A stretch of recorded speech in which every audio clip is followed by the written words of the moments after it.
¿Cuál es la historia de los jugadores africanos en el fútbol alemán? Hoy, en un vídeo con un invitado muy especial como Alberto Yogo, lo descubriremos. Yo soy Andrés Valls y aquí es donde las granjas son vida.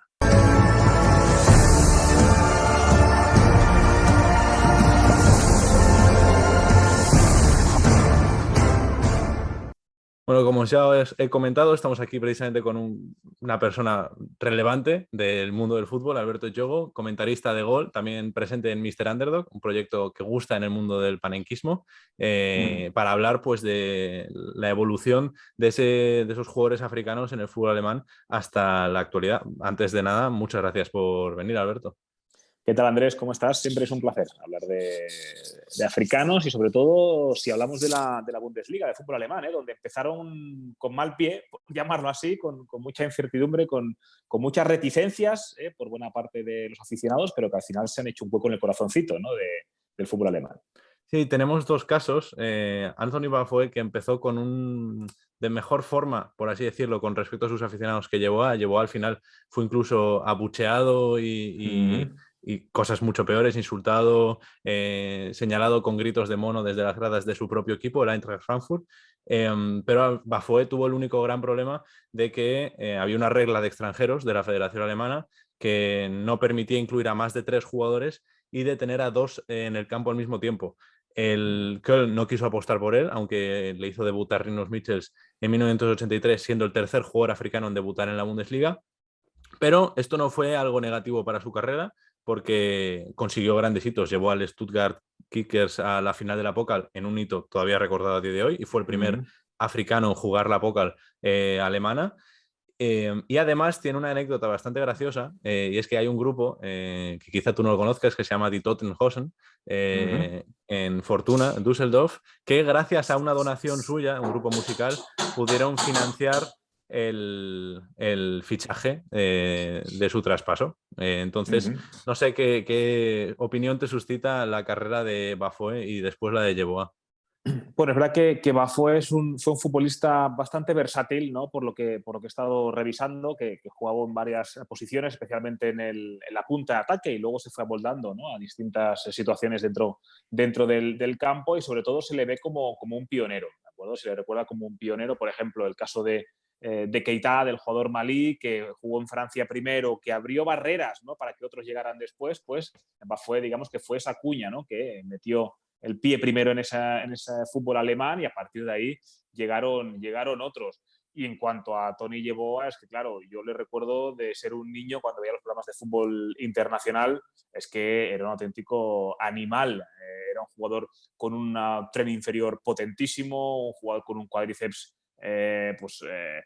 como si fueran dos columnas del Partenón, y una capacidad para arrancar, para rematar. Le recuerdo por eso, ¿no? Por la potencia que tenía Yeboah, que era un killer absoluto y que sumó muchas cifras goleadoras. Y yo creo que en ese momento seguramente fuera, no sé si el primero, pero sí uno de los primeros, no solamente en llegar, sino en trascender, ¿no? En Claro. ser influyente, en no ser un africano que juega en Alemania, sino ser uno de los jugadores estrellas del fútbol alemán, y que a más era un futbolista africano, ¿no? El delantero ganés, un auténtico cañón.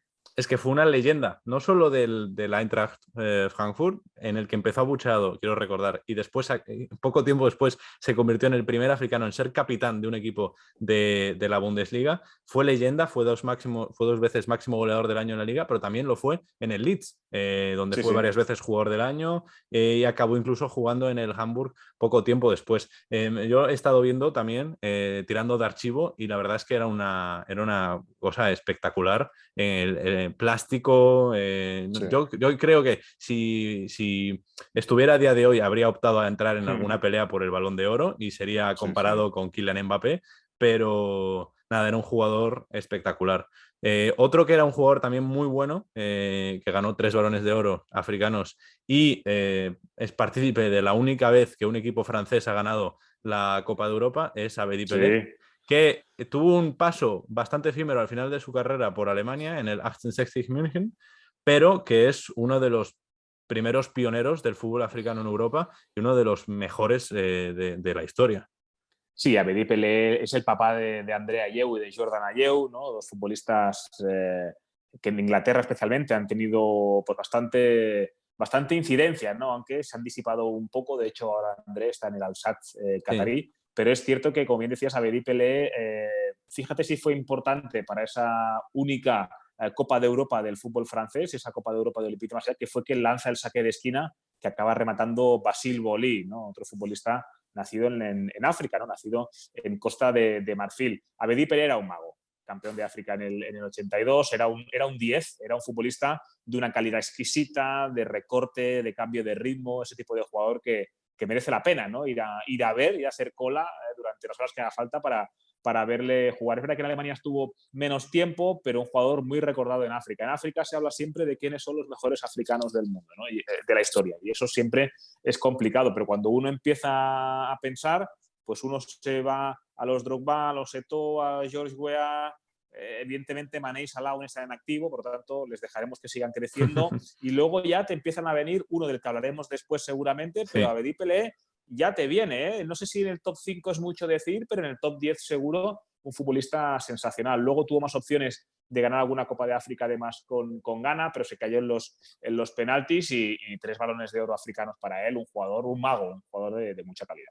Un jugador que también es un mago, que tenía una calidad a raudales y por el que merecía la pena ya no pagar una entrada, sino el abono de temporada entero, es JJ Okocha, que la verdad es que allá por donde pasaba dejaba a todo el mundo boquiabierto. Yo recuerdo un gol que marca a Oliver Kahn cuando este todavía Sí. está en el Karlsruhe, que es espectacular, que le hace a él, a la ciudad de Karlsruhe entera y prácticamente Sí, a toda sí. Alemania lo que quiere.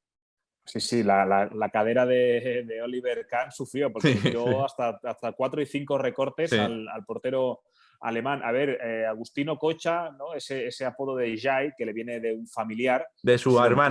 hermano, Sí, según recuerdo. sí, sí, sí, pero ocurre que, claro, que decían que era tan bueno que había que nombrarlo 2 veces, ¿no?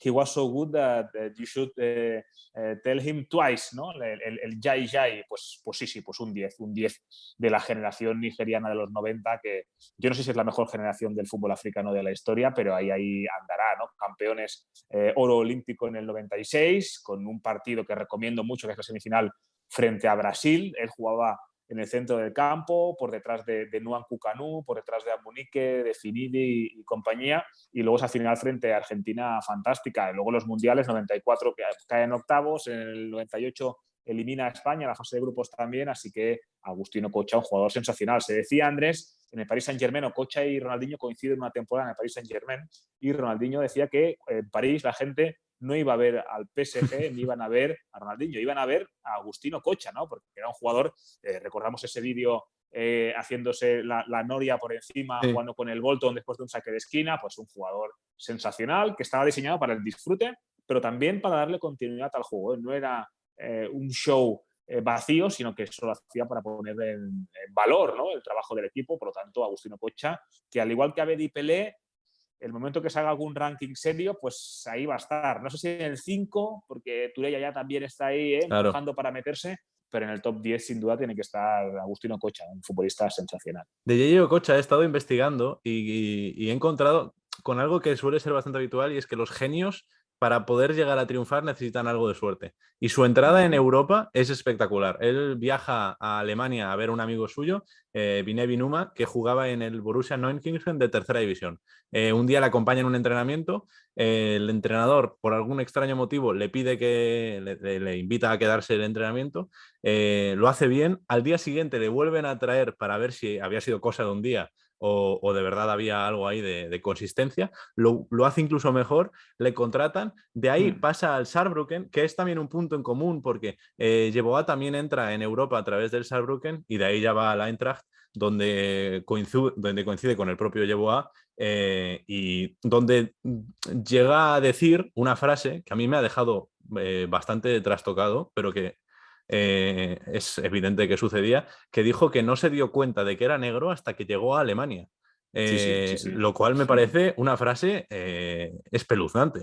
Sí, esto ocurre, por ejemplo, en los viajes que he hecho con la selección de Guinea Ecuatorial. Yo recuerdo con Rubén Epitié. Rubén Epitié era un delantero mestizo, como yo, ¿no? De papá guineano y de madre catalana en su caso. Y yo recuerdo un viaje que estuvimos mucho tiempo, estuvimos casi 3 semanas, ¿no? En unas eliminatorias y demás. Y yo recuerdo decirle, hermano, llevamos aquí 15 días y nos hemos olvidado de que en realidad vivimos rodeados de blancos en España.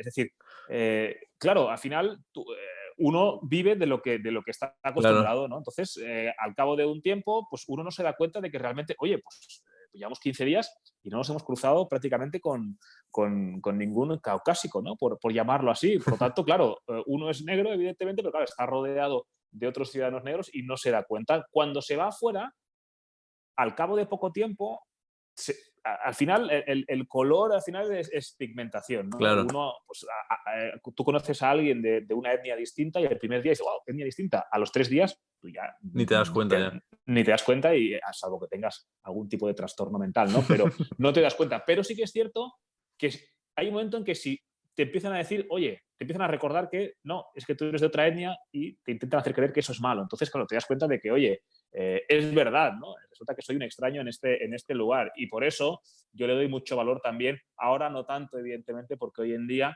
la gente que va a los estadios, la gente en el colegio, en el trabajo, pues convive, ¿no? Con gente de distintos orígenes, distintas etnias, ¿no? Pero en esos momentos, años 80, años 90, la gente que iba al fútbol en Europa, muchos de ellos solamente veían negros jugando partidos de fútbol, ¿no? Por lo Claro. tanto, yo le doy mucho mérito porque también siempre ahí estás bajo sospecha, ¿no? Bajo la lupa. Y ahí, pues, Okocha, evidentemente, y también llevó, insisto, creo que abrieron un gran camino.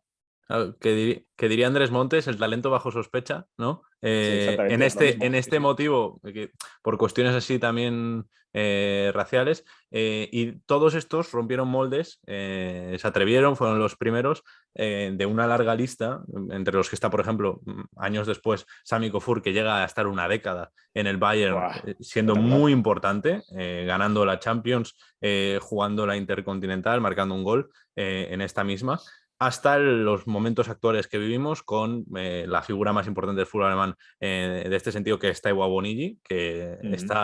es posiblemente uno de los mejores descubrimientos del fútbol alemán de los últimos años, porque llega sin hacer mucho ruido y de repente Mm. es el tercer máximo goleador de la Bundesliga, y casos como los de Silas Katompa Wumpa y Bakker y Yata del Hamburg. Sí, especialmente el tema de Awoniji sorprende porque yo, al menos, no sé ese tipo de jugador que tú ya le vas siguiendo, ¿no? Pues, yo Mm, que sé, africano sub-17, sub-20, segunda división, uy, cuidado, o viene de Bélgica, o viene de Francia, de un equipo de media tabla baja, sino que claro. directamente ya te irrumpe ahí algún paso fugaz por el Liverpool, si no me De equivoco, este y bueno, canterano del Liverpool, sí. canterano del Liverpool, luego ahí el Liverpool no sé exactamente por qué, no se guarda una, es raro, ¿no? Que el Liverpool Sí. generalmente pues no se guarda esa opción, ¿no? O para quedártelo o para hacer caja con él, ¿no? Que también es una opción válida. Sin embargo, la está rompiendo, golpeando desde lejos, yendo al espacio. Ahora, ¿qué ocurre? Que en Nigeria, hay una Copa de África ahora en enero, Nigeria se ha quedado sin Osimhen, en principio. Osimhen, bueno, pues tiene ese problema en el pómulo y tal, no se sabe si va a llegar o no. Yo creo que el Napoli está intentando alargar la baja para que no se vaya y bueno, vamos a ver cómo acaba Claro, esto, claro, claro. pero digamos que las alternativas que hay para jugar en la punta pues son Onuachu, que está jugando en el Genk, jugando en Bélgica, Umar Sadik de la Almería, que se tiene que tampoco le van a dejar ir porque ya no le dejaron ir la temporada pasada en una eliminatoria y ya se viene hablando de que quizá él, ¿por qué no podría empezar a tener minutos con la selección nigeriana absoluta? Pero bueno, eso está por ver todavía. Y de los casos estos que han sucedido y que posiblemente haya muchísimos más, y que Sí, solamente hablan mal del proceso sí. y de las precarias situaciones que tienen las personas para entrar en Europa y buscar una vida mejor, ¿qué opinas? O sea, porque hay mucha Sí, gente, incluso con el caso de Bakery del Hamburg, hay mucha gente que le ha acusado a él y la fiscalía le está investigándolo y demás. Tampoco sé yo todos los detalles legales. El caso de Silas está un poco más claro porque él mismo lo ha comunicado y lo ha ahí está reconocido. clarísimo, lo ha confirmado y está clarísimo que la culpa es de su agente, de su primer agente, pero no sé qué opinas. A ver, aquí hay varias cuestiones, ¿de acuerdo? Cuando yo sé que hay cambios de pasaporte, especialmente de edades, hemos visto casos en África rarísimos. Hemos visto incluso a jugadores que juegan con dos pasaportes distintos, ¿no? Recuerdo un caso de Tadi Birori, lo podéis buscar, que jugaba con pasaporte de República Democrática del Congo para jugar en el AS Vita, que es uno de los grandes clubes que hay en República Democrática del Congo, y jugaba con otro pasaporte, con República de Congo, ¿no? Que es un país distinto, para jugar con su selección, ¿no? Y tenía dos nombres distintos, dos edades distintas, hasta que alguien dijo, oye, ya sé que me he enfrentado en una fase continental y es el mismo, ¿sabes? Y al final investigando Claro. le encuentran, ¿no? Pero sí que es verdad que yo he visto cómo se reduce, ¿no?, la edad del jugador. ¿Por qué? Por varios motivos. Primero, porque en un sub-17, un sub-20 es el vivero donde los clubes europeos van a fichar. ¿De acuerdo? Y si yo tengo 19 años y me hacen un pasaporte y en lugar de haber nacido en el año 2001, alguien me pone año 2003, ya puedo jugar ese torneo y ya estoy a la vista de los cazatalentos y mi agente siempre está detrás empujando. ¿De acuerdo? Este es uno de los casos. Otro de los casos, los clubs cuando fichan generalmente siempre miran la edad. Un africano que destaca, ¿qué años tiene? 24. Uy, qué mayor. En cambio, ¿qué años tiene? 20. Ah, pues mira, me parece interesante, ¿no? Y ahí sí que es verdad que habría que ir muy duro contra los agentes. ¿Por qué? Porque el futbolista, al fin de cuentas, él tiene un sueño, que es jugar. Claro. Él lo que quiere es llegar al mejor equipo posible, primero para triunfar y luego para ayudar a su familia, ¿no? Que generalmente en África las familias son muy numerosas y pues hay muchas bocas que alimentar y él, su responsabilidad es la de darle una estabilidad, ¿no? Un presente y un futuro mejor a todas esas personas que están a su cargo, por decirlo así. Entonces, claro, él va a firmar lo que sea, ¿no? Oye, hay una prueba para el Copenhagen, ¿no? Tal, firma aquí, ¡pum! Y él se va. Oye, que hay una prueba para el Hamburgo, rápidamente se va. Entonces yo creo que ahí el que controla la carrera del jugador, que es el agente, es a quien hay que ir a buscar y al que hay que ir a apretar las tuercas para que no se repita el jugador. Quizá se le dice por encima, no sé qué, pero está tan cegado, ¿no?, en busca de ese gran sueño, que quien hace todo el papeleo, que quien redacta todo y quien acaba falsificando esos pasaportes es la persona que realmente tiene que pagar por ello, ¿no? Porque es una mala praxis que al final quien la acaba pagando, que nadie lo dude, es el jugador. Claro. Porque esa gente le pondrá una multa o le inhabilitarán, pero a través de otra agencia seguirá trabajando y a partir de aquí a correr. Pero el jugador es el que al final queda marcado, ¿no? Así que es una lástima, es una de las malas praxis que hay en África. Yo lamentablemente lo he visto. Ahora, claro, hay esa prueba de, ¿no?, ósea de, pero claro, determinar, ¿no? Si naciste en el 2001, 2003, por lo que mide la muñeca, pues yo sinceramente ahí tengo ciertas dudas, ¿no? Por lo tanto, ir a buscar a esto. Yo creo que los jugadores al final muchas veces posiblemente ni se lo digan. Es lo que dices tú, y si no se lo dicen es de pasada, así como un asunto menor, les dirán que no pasa nada, les convencerán que es todo por su bien mayor, y al final ellos... todo el mundo lo hace, claro, o no sé qué, tú tranquilo y tira millas. Sí, sí. Claro, y ellos al final acaban tragando. Y bueno, hay una diferencia entre el caso de Silas y de Bakary, que al final Bakary, si no me equivoco, es porque entra como refugiado en Alemania y es un agente. O sea, aquí siempre acabamos volviendo a lo mismo, que la primera prueba que tiene con el Hamburg dice que tiene, creo que son 2 años menos, que tiene 24 ahora, me parece, según lo que dice su agente, según lo que dice la Fiscalía de la ciudad, tiene 26. De todas formas, yo creo que estaría bien que conforme va avanzando la sociedad, este tipo de casos dejaran de suceder. Creo y espero, no tengo los datos en la mano, pero espero que esto suceda cada vez menos.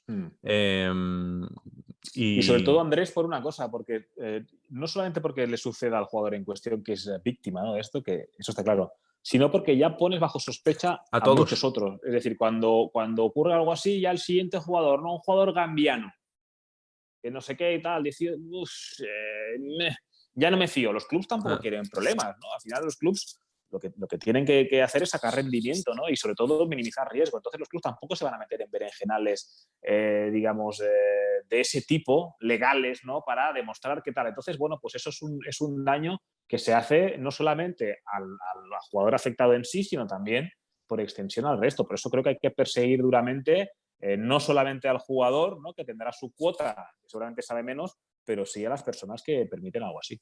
Completamente, a todos los organismos del fútbol que lo ven, que lo saben y que lo permiten. Ya para no entretenerte más, muchas gracias por tu tiempo, Alberto, muchas gracias por esta interesante conversación. La verdad es que ha sido, ya me la esperaba interesante, ha sido más interesante incluso. Y nada, muchas gracias por venir. Pues nada, animarte a seguir. Estoy siguiendo la Bundesliga siempre que puedo. Lo hago con mi amigo Aitor Lagunas, que es un enamorado Sí, del fútbol alemán. Y contigo también intento ahí estar al día lo máximo posible porque es una competición muy divertida, con mucho ritmo y que al fin y a la postre suele ser muchas veces el vivero o el manantial para otros grandes equipos, ¿no? Oh, este jugador de dónde viene. Pues resulta que de la viene Bundesliga. de alguna factoría del fútbol francés o alemán especialmente. Así que nada, animarte a seguir con eso. A mí me gusta decir que es la guardería del fútbol europeo. Por ejemplo, sí, sí. Así Pues es. nada, nos vemos en el próximo vídeo y yo me despido ya desde el palco del Bursa Park. Hasta luego.